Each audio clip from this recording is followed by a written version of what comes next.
Hello and welcome to today's web chat, sponsored by Channel Futures.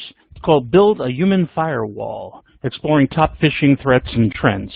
Today's session is sponsored by and featuring Barracuda MSP. Before we get started, really quickly, a little bit of housekeeping. If you have any technical difficulties during the show, if the slides stop advancing or there's any audio problems, there is a help widget on your screen that you can use. Before you do, try hitting F5 to refresh your screen, and hopefully that will clear up the problem. We do encourage you to ask questions on the Q&A console. If we have time at the end, we will definitely try to get to them and get you some answers. The one thing, if today's webinar is being recorded, and you'll be able to get your hands on it on demand for the next 12 months starting tomorrow. You'll also receive an email when the recording is available. Okay? So with that, let me introduce myself. I'm Howard M. Cohen. Those of you who read Channel Futures regularly probably seen my byline. I certainly hope so. I've been writing for Channel Partners and Channel Futures for some time. Before I started writing 10 years ago, I spent 40 years in the industry as a reseller, then as a service provider, then as an MSP, and I bring that to the writing today. With me today, to answer the questions that I have for Barracuda, is Mark Balaguer. Mark is a systems engineer at Barracuda, a provider of security and data protection solutions for managed service providers. Prior to joining Barracuda MSP, Mark was a network security specialist at Fortinet and a Cisco certified security professional for Cisco. Since joining the team in 2016, Mark has played an instrumental role in helping Barracuda's MSP partners successfully secure their SMB customers' networks. With that, let us launch into the first of the questions, okay? As we all know, security continues to be a growing concern. Mark, what types of attacks do you think pose the largest threat? Yeah, thanks a lot for the introduction, Howard. It's a great question. So today we're seeing a lot of things coming through email, actually. There's going to be attacks every 14 seconds with ransomware, and these are going to cost what we're thinking now close to 12 or possibly over $12 billion. And so in just the time you're talking, there's probably been 20 different attacks on organizations around the world. And it's becoming more and more prevalent because it's becoming more and more profitable. Another thing we'd like to point out is that 48% of attacks against small and medium businesses are actually phishing emails. So it's the most common type of cyber attack against them, as you see. And so it's no longer really worth the effort in most cases for an attacker to try to hack a network or try to disable a server and go in and get information that way. Really, they're trying to focus on the human firewall. You know, I could spend hours trying to bust into a network or bust into a database, you know, with different types of attacks online, or I could send an email to the admin and pretend I'm someone else and just have them give me their password. It's a lot easier to do. And so overall, we're actually seeing that now 74% of all attacks are now coming through email, just because there are so many different ways that they can craft those emails to impersonate different things or be different entities, and so many different vulnerabilities on the other end, depending on what those users are doing and what they are aware of or are not aware of as far as email security is concerned. Okay, so obviously everybody who's in attendance today has experienced the old saying that the hardest part of their network to manage is that segment that exists between the keyboard and the back of the chair, the user. And they're being attacked in many different ways. I know that there are many different types of phishing attacks. What are some of them? Yeah, great question. So they kind of break down into three major categories. So if we take a look here, we have something called brand impersonation. We have something called business email compromise and blackmail. And those are kind of the major types of attacks. So really in a brand impersonation attack, scammers are going to try to impersonate a trusted brand. You can see this kind of Google knockoff here. but a lot of times big ones are eBay, Microsoft, UPS, FedEx, anything that a company might have an account with that looks legitimate, that you want to continue to do business and not have any interruptions, they're going to try to go ahead and attack that base. So we've seen over 80% of the spear phishing attacks are often involving brand impersonation. And they're really effective because they use what we call zero-day links. So this is a newly crafted attack. It's maybe specifically for an organization or just newly released so that no security tool is going to be able to see it yet because it hasn't been seen out in the wild yet. And again, appearing to come from a trusted source, it makes it really effective. Big trouble in the past, eBay was a great one. Someone sent out a bunch of emails saying that, hey, we're eBay. We're doing some updates. Please confirm your account information so we don't experience any interruptions for your account. And then next thing you knew, people started responding saying, yeah, we do a lot of work through eBay, and that's how I do my business. So they responded, and the next thing you know, their account was compromised, and they lost a lot of money. The next one, business email compromise. This is called a couple different things. So going along with the spear phishing vein, some people call it whaling, CEO fraud, wire transfer fraud. Really, this is an attack where a scammer is going to try to impersonate an employee higher up in the organization.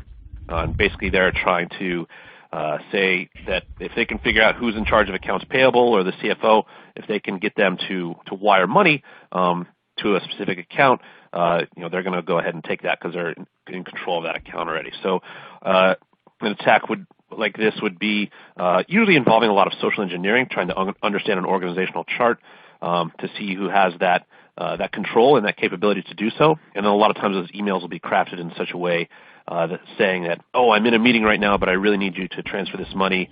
Sorry, it's sent from my cell phone, so it's not formatted correctly, but we really need to get moving on this. And just try to kind of scare the employee into being compliant. And so we're seeing billions and billions of dollars in reported losses since 2013, and we all think that number is going to be quite a bit more because oftentimes people don't want to report this because it can tarnish a reputation. So again, they're effective because they're really personalized, and they're oftentimes launched from potentially compromised accounts already. So someone's already infiltrated that organization and has a compromised account or a handful of them and is able to jump around. And then they can understand and watch different emails as they go back and forth to see who's responsive and who would be the best person to attack. And then the last one we want to address is blackmail. This is really involved in about 10% of the spear phishing emails. And basically what's going on here is the attackers claim to have compromising video or images or search histories of a victim or what's on their computer, and they basically just threaten to share it with email contacts or their manager or anything else unless they pay. So pretty terrible stuff. But basically, it's really effective because they're using the fear to scare a person who may not understand the inner workings of email or how people could or could not get that information. And some people are just scared about it, and so they'll just go ahead and pay because they don't want to deal with it. So they just don't want to risk that embarrassment, and so they're going to go ahead and pay. Okay, that raises our next question. You talk about spear phishing that is targeting a specific party. Are there any spear phishing trends that have been surprising you? Yeah, absolutely. I would say the biggest one for me is that more and more we're seeing it's the small medium business, the sub 250 employee companies are being attacked, and I think a lot of this is because one, those smaller companies have a misconception that, oh, I'm a small company, no one's going to try to go after me. There's much bigger companies around that are going to be more profitable for them. Well, it's actually, unfortunately, the opposite in a lot of situations.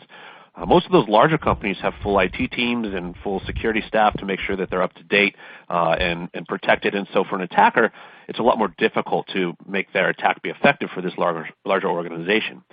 So in order to remain profitable, it's easier for them to go attack a bunch of smaller organizations and pull money from them. And the other unfortunate thing is that because these smaller organizations only have one person or two people on an IT team, it's tough for them to keep up, and so they may be more likely to click on these links and become profitable and keep those attackers profitable.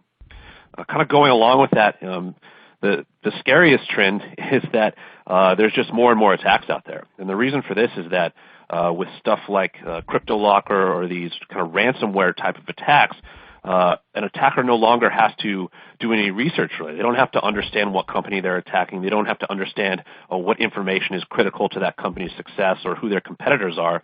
Now they can just go into an account of a company and say, hey, I have your information. I've blocked it.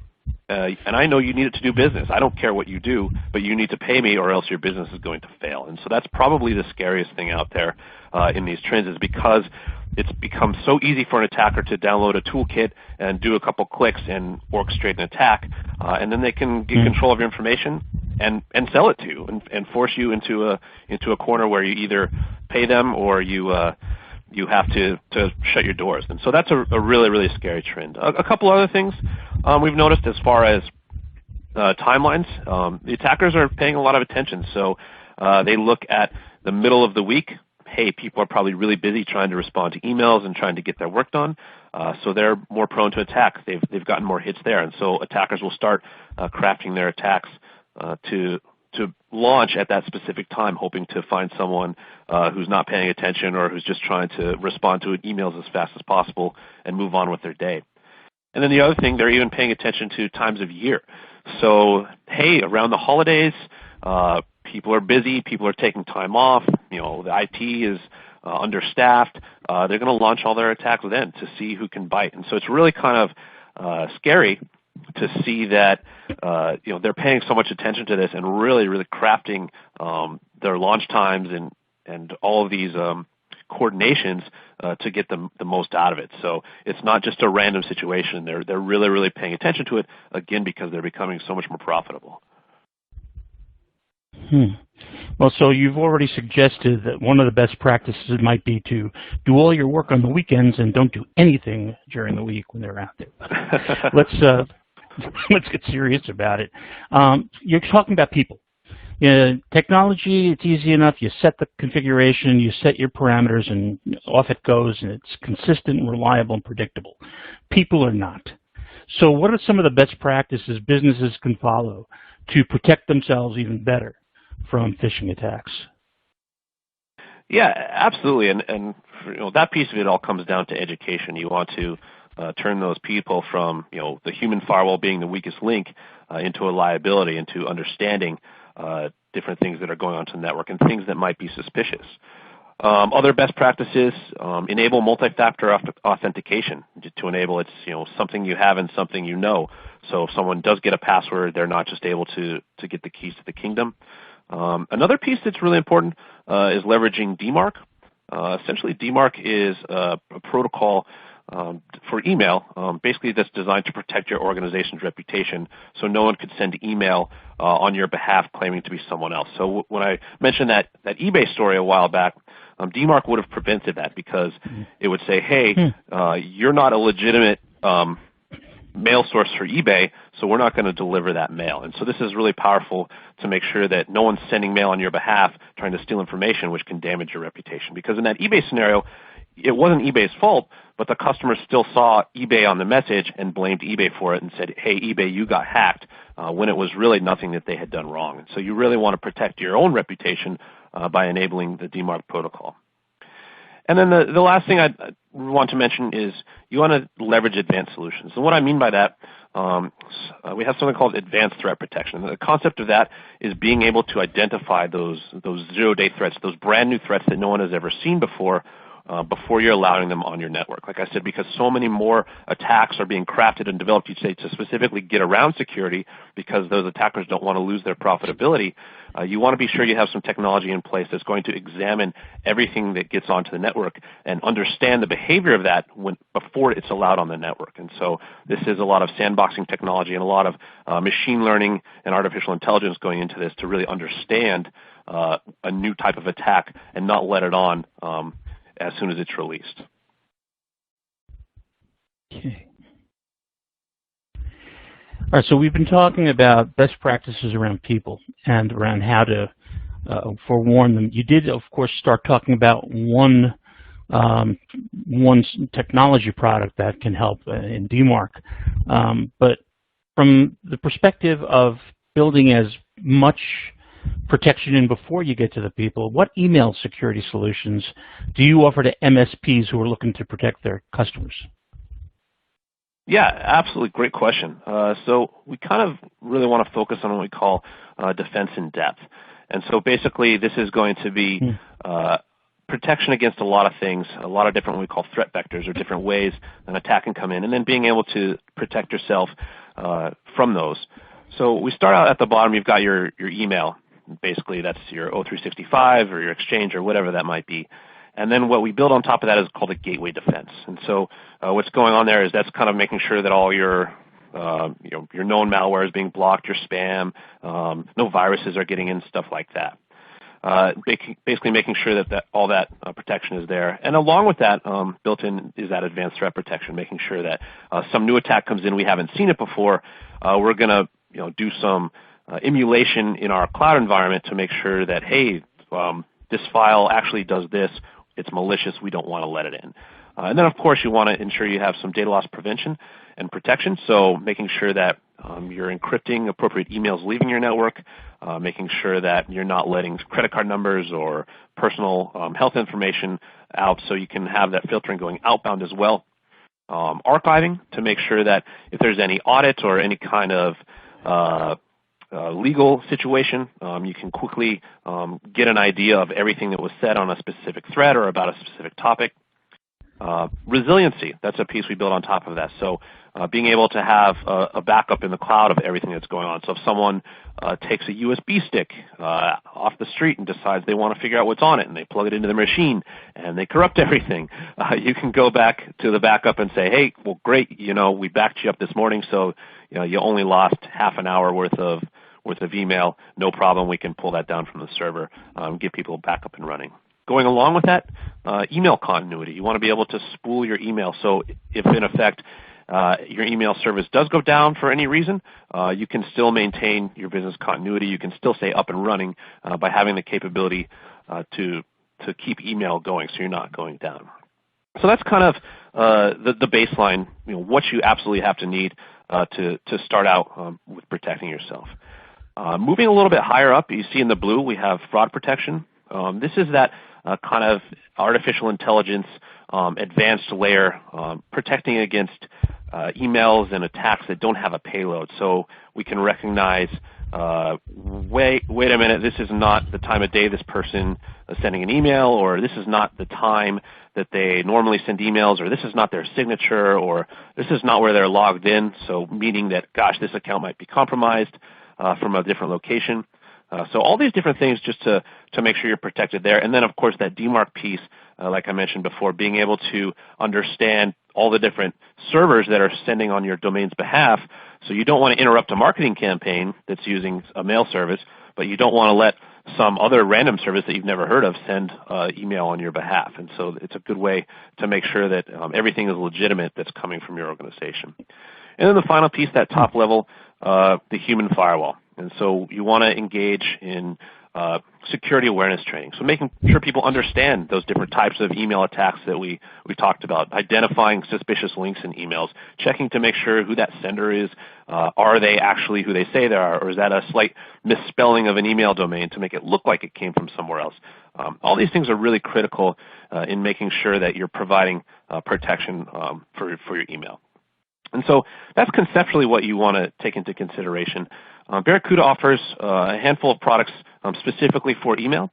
Our email security service on the bottom there, that's kind of that gateway piece, all the yellow that we saw on the slide before, basically protecting against those advanced threats, protecting against the malware, the viruses, providing encryption, making sure that appropriate content inappropriate content doesn't leave your network, like special projects or health information. That's all built into our email security service.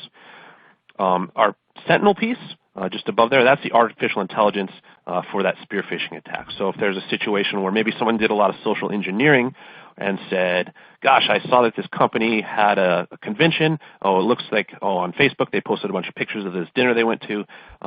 Hey, that weekend they're going to send a note to the person that they found out was in accounts payable through Facebook or LinkedIn. and say, oh, hey, it's the CEO. Ran into a colleague at the airport. Really want to do business with them on Monday. If you could please just wire some money to them over the weekend so we can go ahead and hit the ground running on Monday, that'd be great.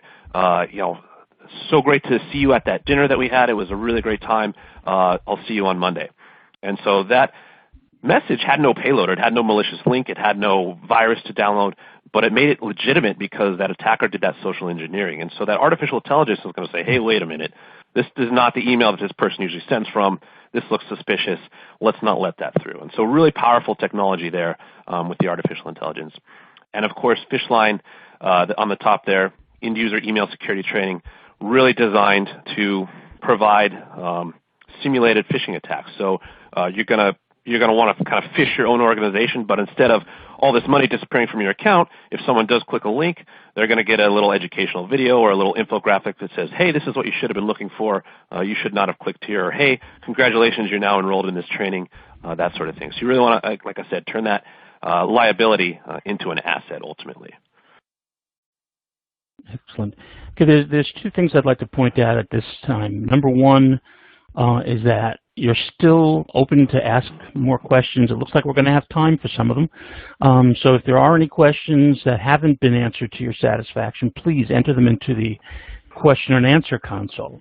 The other thing I'd like to point out is that this picture is not of either Mark or myself. So, Mark, with that, what's next? How do our attendees follow up on today's information? Yeah, absolutely. So we do something nice for everyone, basically. If you want it, we can offer a free email threat scan. So you just go to the URL at the bottom there, and basically we've scanned hundreds of thousands of O365 mailboxes, and we found, and we'll show you all the threats that we see that are latent or hopefully not have been executed. But on average, we find a lot of threats. You see over 125 per account of things that haven't been found just because very weak security was implemented, or unfortunately no security at all was implemented. But this gives you a good idea of what threats might be in your inbox that you weren't aware of. Most people, fortunately, are getting good at identifying, oh, this is a phishing email, or this is a spam email, or this is malware. But it's nice to see what was in your email box, because if someone wasn't aware of that, there's the possibility they could click on it and then create some vulnerabilities for you. So definitely feel free to go there and run it, and then you can get a follow-up or request more information. I'm always happy to help. But I would say that's the best next step to get a better understanding of what's on your network. Excellent. So thank you very much. Thank you. Thank you, Mark. A couple of questions from the audience. One has to do with the nature of being an MSP. As an MSP, it's been a long time since MSPs depended upon any specific product to produce the bulk of their profitability.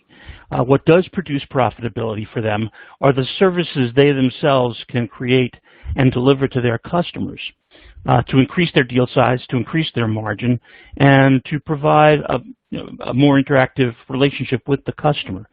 Are there any services that you can think of offhand that you've seen MSPs create, or that you feel would be great for MSPs to add to their portfolios? Oh, yeah, absolutely. So, I mean, any kind of monitoring and remediation is always going to be a good way to really demonstrate your value. So, not only the email products, but also stuff like firewalls or web application firewalls or web security gateways, anything that's doing the content filtering.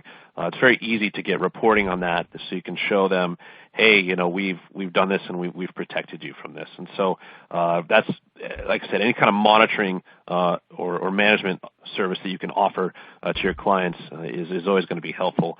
And then giving you the capability, like we said, the multi-layered approach for email, but we also want the multi-layered approach for that security as a whole. And so you want a firewall there as well, and you want to make sure that you're providing the proper protection and matching the security policy of that organization. So really, I think talking with your customers, understanding their business, understanding what needs protection, and then being able to offer services around the monitoring, management, and remediation is where you're going to really be able to grow that function and show your value to your customers. Great. You shared some statistics during the presentation, and one of the questions that came in is more specific. They're asking, are there any vertical markets that are particularly susceptible to phishing, spear phishing, and so forth? Great question. So I'll caveat this by saying all organizations are now susceptible to phishing, ransomware, malware, because, again, it doesn't matter what your business is. The attackers don't care. They can take that information. That said, I would say healthcare and the financial markets or verticals are the most susceptible. Basically, it's because they have the most amount of information for an attacker to gain from an attack. So that's, healthcare. That's all going to be personal health information. Things like identity theft, stuff like that, kind of fall into that category. And then obviously financial institutions, all those access to funds. So I would say those are probably the top two. But again, I can't say this enough. Everyone is vulnerable and susceptible these days. Okay. Next question. I think that all of us in the MSP market have long felt that the reason phishing is so preeminent among threats is that it attacks people, and people are much more vulnerable than technologies are. And up until now, the only defensive against that has been training users, which is never going to be 100%. People will be people. They'll make mistakes. They'll fail to identify, obvious phishing strategies. But now you're talking about, and you mentioned it a couple of times today, applying artificial intelligence to examine the content of an email, the source of an email, characteristics of the addressing, and so forth. And that's interesting. It's a fairly new development. Can you give us any insight into how artificial intelligence is being applied here and what you see coming down the road that'll, hopefully make it better and better? Yeah, absolutely. So artificial intelligence is consistently helping out, learning by brute force, but very, very quickly, all these different attributes for emails. And so the hope is, as it continues to improve and we understand more and more about an organization's email flow, we'll be better at understanding emails that are malicious or are not legitimate. And so that's really kind of where this is taking us. And so the idea that if that email never gets to a user's inbox because we already know it's fraudulent, the chance of them clicking on it pretty much goes to zero because they're never going to see it. And so it's really important, again, to employ a solution like Sentinel because you do want to protect against those kind of advanced attacks where people are really taking the time to do some social engineering to steal money from a company. Obviously, you need that gateway because that malware and that spam and people sending out 10,000 emails to see who's going to click on that malicious link is still out there, still very prevalent, but they've taken it to a next level, like I said, with this spear phishing and custom crafted emails that are much harder to detect because they don't have a payload. But Sentinel is getting better and better at preventing those emails from even getting to an inbox so we can reduce the risk that way. Great. Okay, we're coming up on the top of the hour. I just want to point out that I can't think of anybody who would be more interested in stopping phishing than a Barracuda, being a fish themselves. That one landed like a lead balloon. And so we're going to end there. I would like to remind, first of all, I want to thank Mark. This has been a terrific presentation. And personally, I learned a lot. It's good to see technology being applied to such a prevalent, such a difficult problem. I would like to remind all of our attendees, first of all, thank you for attending. Second of all, remember that this presentation, if you want to share any of it with anybody, will be available on demand sometime tomorrow. You will receive an email letting you know that it is available to you. If you have any questions, please feel free to email them into Channel Futures, and we'll see if we can't get them answered for you. Hope to see you at our next session. And once again, thank you, Mark, and thank you, everybody, for attending Creating a Human Firewall. Thanks, everyone. Thank you, Howard.